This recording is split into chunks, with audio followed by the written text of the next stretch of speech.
Yo, what's poppin'? First day of the last week of the stage for NA. We have a good look from New York, who come into this 1-9 with a -17 map differential against the Houston Outlaws, who sneakily have a pretty good 7-3 record with the +7. Houston wins 3-2, and New York proved that last week against Dallas was not just a flash in the pan. Actually have some solid gameplay there. So New Queen Street ends up being 68-57 win for Houston. New York playing Yaki, Flora, Keller, and Myunbong Gang Ninja. No subs the entire match because there can't be HOU is not of age yet, or maybe even in NA. Houston playing Merit, Pelican, Dante, Lastro, and Iris. So New York come out with Genji, Tracer, Doom on his end. Not a huge surprise there. Maybe you expect Flora on the Sojourn instead, but nothing crazy. Houston playing Sojourn, Genji, Doom, Zen, Ana. No surprise there. So Houston looked like the better team. New York have some pushback, but Houston are always in control of the match. Houston are setting the tempo, and it's on all-around differential, I would say, for most of the guys. New York are doing, or not New York, Houston are doing a very strong job of targeting Gangnam Jin and making sure he isn't able to just pop off and kill everyone. Very much the focus of the dive. Gangnam Jin still look good, despite being hard-focused. But yeah, New York do look better. They do look more proficient on this Doomfist composition, which isn't a shock. It's not a wipe. It's a decently close match, or map rather, and match in general. But Houston on top on the Doomfist, not a huge surprise. Circuit Royale has Piggy coming in for Dante, and ends up being a 3-2 victory for New York. New York on their offense playing Genji, Widow, Sigma, Ana, Zen. Houston playing Sojourn, Genji, Sigma, Zen, Ana. And it takes New York a while to get past A, but standard for Circuit Royale, so they do it. New York get a good push, go all the way up the hill, I believe. Then Houston are able to push back New York and the defend with some good ults. But Gennan Jim is in the back line, and somehow he ends up on the point, and he backcaps. So New York get past B. Maybe they wouldn't have otherwise. It's hard to say. There's still some time, but we don't know. And on C, New York play very aggressive. They finish off on B, right? They send New York packing. Or they send Houston packing because they're trying to hold close, and that just doesn't work. So then New York run all the way up to the pool side where defending teams will often hold. They hold there very strong, and they basically force Houston into the corner in the back of the C at the very end, and they finish the map with Yaki, Gen Engine, and Flora just doing their thing. So great heads-up play by Gen Engine there to get the back cap. Houston's offense has New York playing Genji, Widow, Sigma, Ana, Zen. Houston playing Sojourn, Genji, Sigma, Zen, Bap. Houston also take a while to get through A, and Kellen eventually gets pressured down, and Houston pulled through. And New York continue to play aggressive on B, the same aggression that we saw on their offense on C especially. Piggy often gets ran at and dies from Kellen a few times. Houston do get breakthrough with Flux, but it's in overtime. They don't have enough time to finish at C. Very difficult to actually press through New York whenever they're holding the pool that they were easily able to take on their offense. And just Houston didn't have enough time, and New York ended up winning the map. But Yaki, fantastic. And that's the biggest story, right? Yaki is so good. He's been so good for New York of late. And Pelican looks good, but Yaki looks better. It is true. Flora and Merit. Merit on the Sojourn does look good, but I do like the Widowmaker a bit more. I feel like Sojourn, especially on the first 2 points, even on all three, honestly, the Widowmaker sightlines makes it a lot easier, even Ashe, because Sojourn has to build up the charge and all that, which isn't impossible. Against Sigma, it's quite easy. And Merit does have a very good push to get through A, along with Kellen, or to take down Kellen, rather. But I don't know. I feel like the Sojourn needs a lot more to go right than the Widowmaker, which can just sit back and click heads.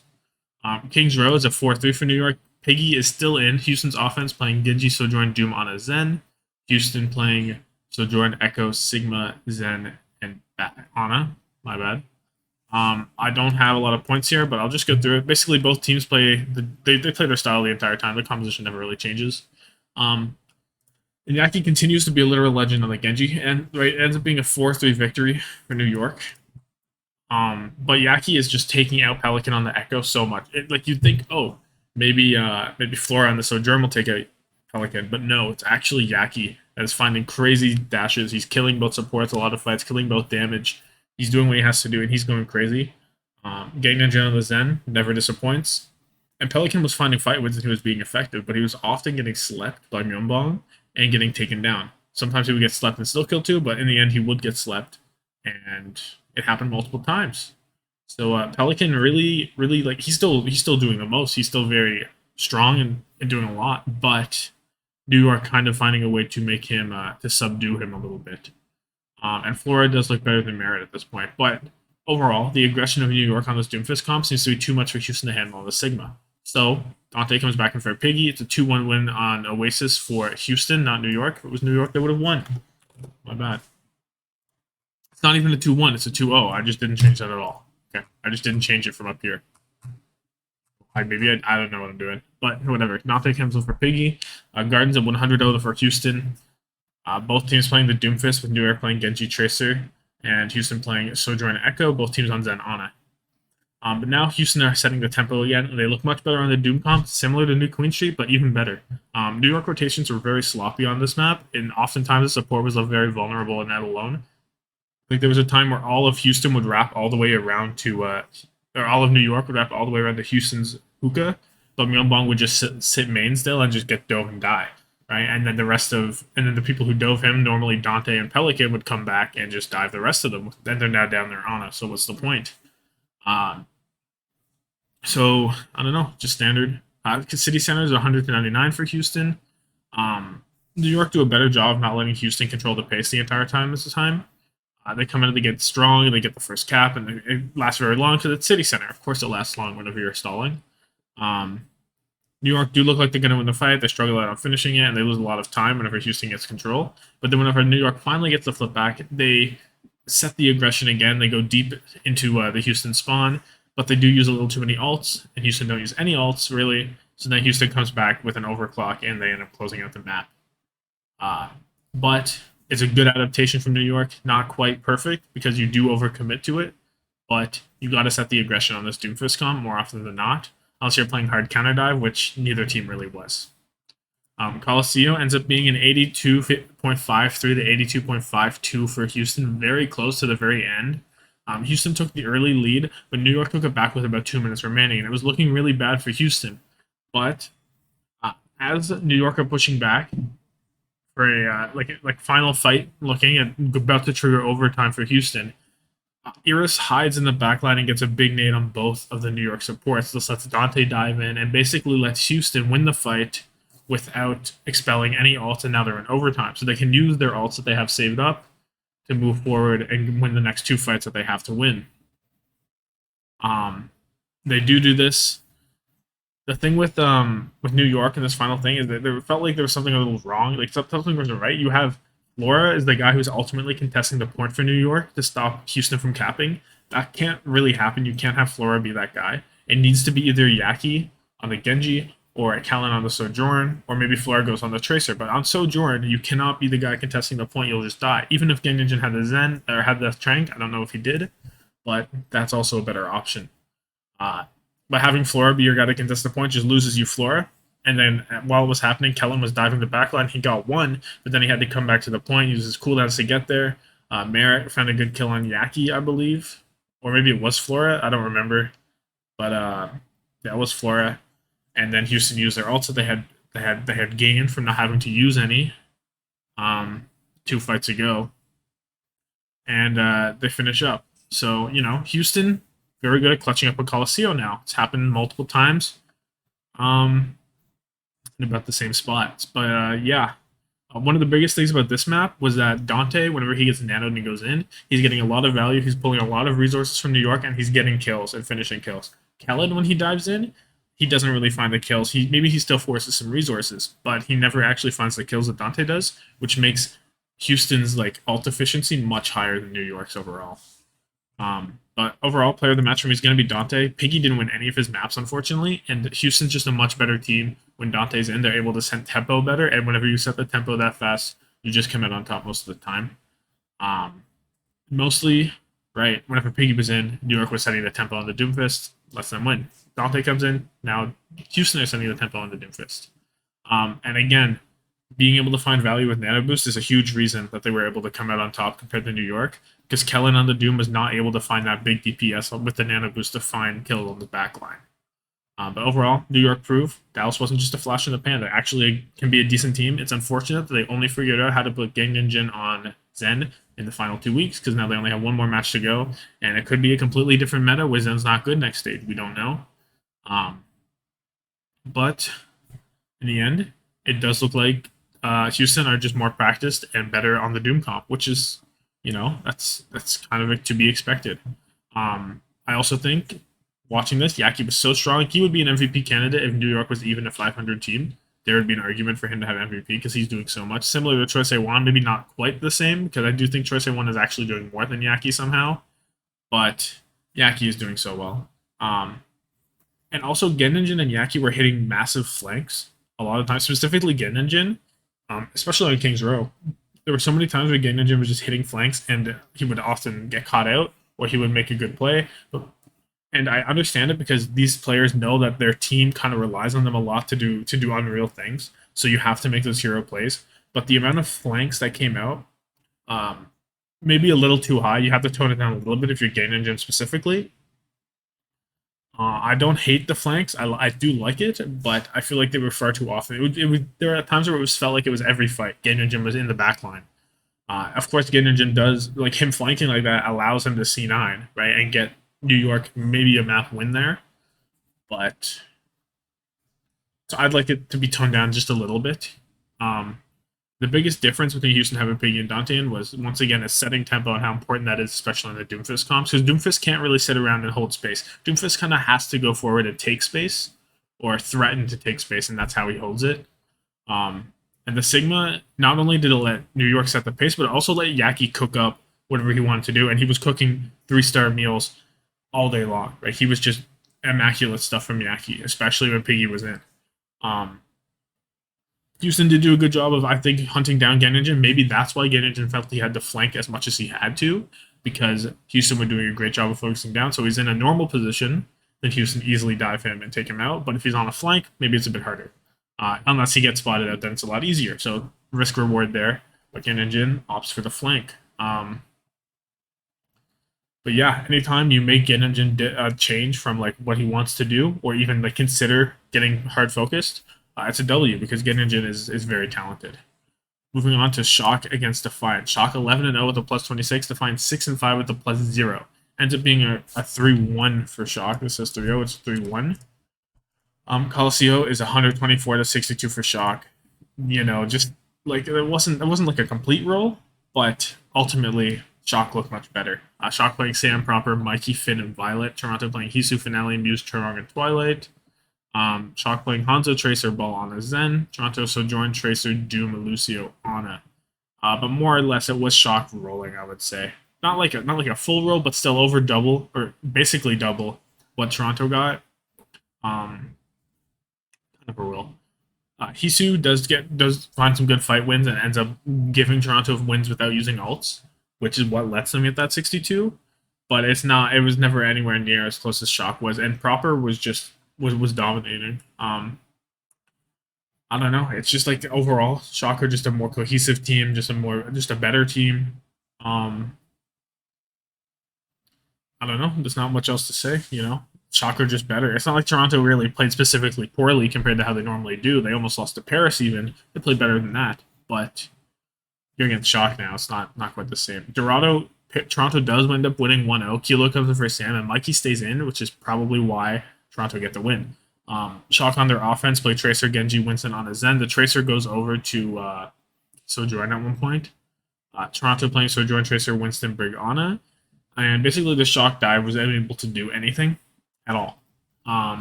Toronto were mostly counter diving. I didn't feel like they dove very often. They did it with Nano Winston at times and things like that. But most of Toronto's success here came from Hisu finding good picks or the counter dive being good. Because the Winston doesn't really dive with a lot because it's very hard it's not very hard, I guess, but it just didn't feel like anything was coming through with the Brigana. Also, Mikey Winston is just not really up to Overwatch League standards, I fear. But it was really bad from Shock and also a pretty good defense from Toronto.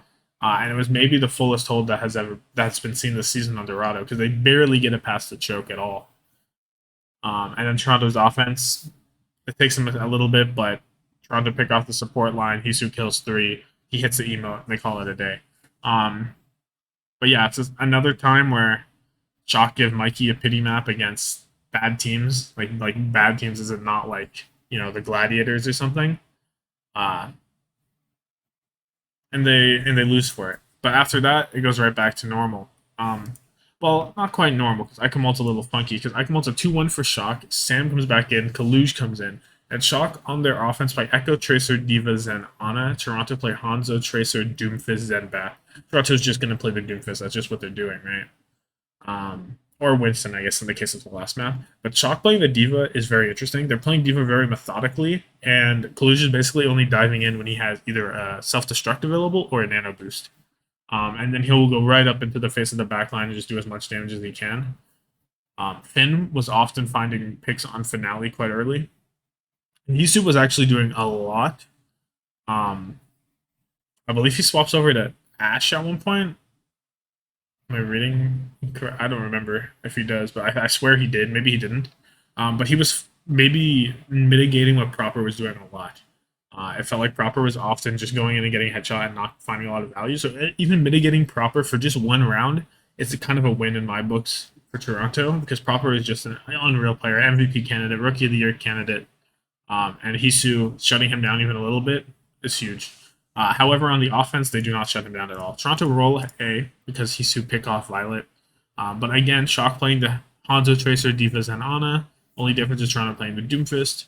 But on B, Toronto basically don't get any good dives off. Kaluge, Diva with Proper are just a force. They're diving together very well.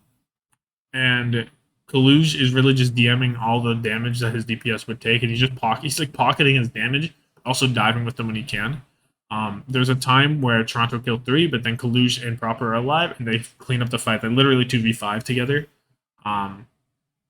The Diva actually allows Kaluge to hold space and also go super aggressive, which is something no other tank can really do right now, because if we think Doomfist can't really hold space, Ball can't really hold space, Winston kind of can hold space, but at the cost of using his only defensive utility, whereas Diva can hold the space and still have that defense matrix available whenever you dive aggressively. If you use the bubble on Winston, you can no longer dive aggressively because you'll just die if you go in, right? It was actually a pretty good showing. I don't know how effective this would actually be against a team that's not the Toronto Defiant, but maybe we could see some Diva in the future because it did seem effective, and I do see the vision on that. But Shock ended up winning. And Oasis is a 2-0 for Shock, just a roll. University is basically a mirror, both teams playing Doom, Ana. Toronto playing Sojourn, Tracer, Lucio. Shock playing Hanzo, Genji, Ana. There's a time that is really tragic for Toronto. They have the point. They flip the point. It's at like 50-50 about. And then Muse is forced to Meteor Strike. And Chorong beats as he comes down, but he misses the beat entirely. And Muse just rolls over and dies. And Shock control the point. And from there, they push into the spawn. They're very aggressive. And Toronto just get picked off and just kind of stagger out into an end. But if Chorong doesn't miss that beat, maybe Muse lives, maybe Toronto will hold the point a bit longer, and maybe it becomes 100-99 for Shock or a Toronto win. But pretty unfortunate there, and that beat miss is pretty crucial. City Center's a 100 to the Shock, and they're playing Roadhog, and Muse is on Ball, and Ball, he's just getting hooked and dying all the time. It's just sad. So player of the match for me is going to go to Kaluge, because playing the Diva and the Roadhog, yeah, he only played the 2 maps, but he made those 2 maps work very well, and it's very interesting to see him bring up those picks. I don't know if anyone's made Diva and Hog look that good, to be honest, because we've seen it from like Belosria a little bit on the Roadhog, but like just decimation. It was never anything like this. The Roadhog was always used as a cockroach to stay alive. This time it's literally Kaluge being that guy and stepping up. So sure, I give it to Kaluge. Why not? Anyone could have had it really, but sure, Kaluge. Overview, Shock look at a much better team, even when they're trolling, if you want to call the Diva or the Roadhog a troll, even when they and when they are trolling with Mikey in. A win on Mikey Winston isn't like a huge victory, but they did look good there, I guess, for Toronto, so that's always nice to see. But clearly Shock were a step ahead each map, kind of knew what Toronto wanted to do before even Toronto wanted to, I felt like. They always had answers. Hisu always, as always, doing his part, right? Mitigating proper on Eichenwald defense, take that as a win. Not able to stop him on the offense or whatever. And my closing thought here was the Hog not a troll pick? Like, is that not troll? Is that legit? Could we realistically see Roadhog come out against teams that play the ball on that map? 'Cause I feel like maybe Toronto just swap to an Ana and dive him and he dies instantly. I don't know, but sure, just do whatever you want. Just play Roadhog. In Paris against Atlanta, Paris 1-10 with a -22. Atlanta 6-5 with a +4. Just a 3-0 Atlanta. It's just a roll. I don't want to talk about this too much. I missed the first 2 maps because I went out and got some pizza. It was pretty mid, but I also got Dr. Pepper, so worth. And the Kit Kat Chunky. Kit Kat Chunky's better than normal Kit Kat, by the way, no doubt. But Paris didn't get a single point. They just didn't get a single point. They almost got Midtown, which I was able to see. They got to 93%. But Venom got a stick on Dove, and he lived for so long. Venom just was a little bug, just swarming around Paris and not letting him cap the point. And then Atlanta came back and just won. And on Atlanta's offense, it took them a little bit, but like not really. All it took was a good Sojourn ult from Kai, and they won. So I'm just gonna give Hawk the player of the match because why not? He was on Reinhardt on the first map on Colosseo. He was on Reinhardt, and Nero got stuck in a bush, but they still completed the map 140 meters. So whatever. On Paris 2, there was some Hawk Winston. Love to see the Hawk Winston. Why not? So yeah, Hawk. And overall, just domination. Paris did air, and definitely looked like a team that should not go to a map 5 against any team, but yet they did somehow last week. So I don't know what that's about. But that's it. That's going to be it for me. Like this video if you like it. Comment down below your thoughts on any of these matches. Subscribe for more daily Overwatch content. Thank you so much for watching, and have yourself a good one.